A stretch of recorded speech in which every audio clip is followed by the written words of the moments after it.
Yeah, we've got Vanna next in Fort Worth, Texas. Vanna, you're on the air. Hey, Walt.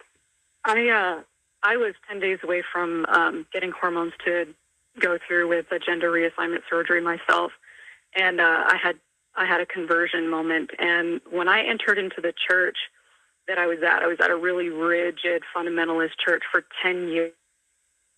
My testimony early on, I think they were really intimidated and uncomfortable, and they kind of left me alone. Nobody tried to make the effort to mentor me. I actually, of my own free will, tried to find mentorship in the church, and people just wouldn't, or they just did not feel like they had the bandwidth to deal with me. I think they thought I was too much of a heavy case. And so I want to ask you, what encouragement or advice would you give Christians as we anticipate a wave of people who have some kind of gender dysphoria or who have had that surgery, who are now at this moment of this existential crisis, and they want to come to the Lord. They want to know who God designed them to be, and they want their restoration of their identity, like not just to their biological sex. It wasn't enough for me to just know my biological sex, right?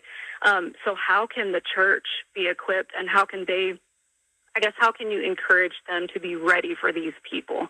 Thank you, Vanna. Great question. Great question. I wrote a book with Dr. Jennifer Bowens called Embracing God's Design. That book is designed for churches to be able to embrace people like you and like me.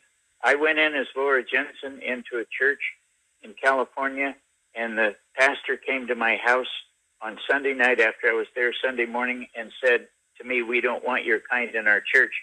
I realized that, a lot of people are not equipped, as you mentioned, bandwidth to deal with this. Is very troubling for a lot of people.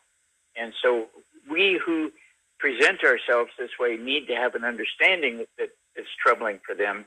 But there's a book there that can help both sides. That book will help the person struggling, and will help the church help that person walk through this and see the light and the glory and the joy of Jesus Christ. That's what the book is about. Embracing God's Design. Every pastor, every church, everybody dealing with this needs that book in their library. Thank you so much, Walt. Thank you for the call. And I see also on that website, embracethedesign.com, you've got kind of like companion videos that go along with it as well. Absolutely. The videos are fantastic. You can do small groups. If you have somebody in your church who's struggling and you want to get a group around them, get the videos and do this with just, 5, 6, 7, 8, 10, 12 people. Mm-hmm. Okay. Thank you for the call.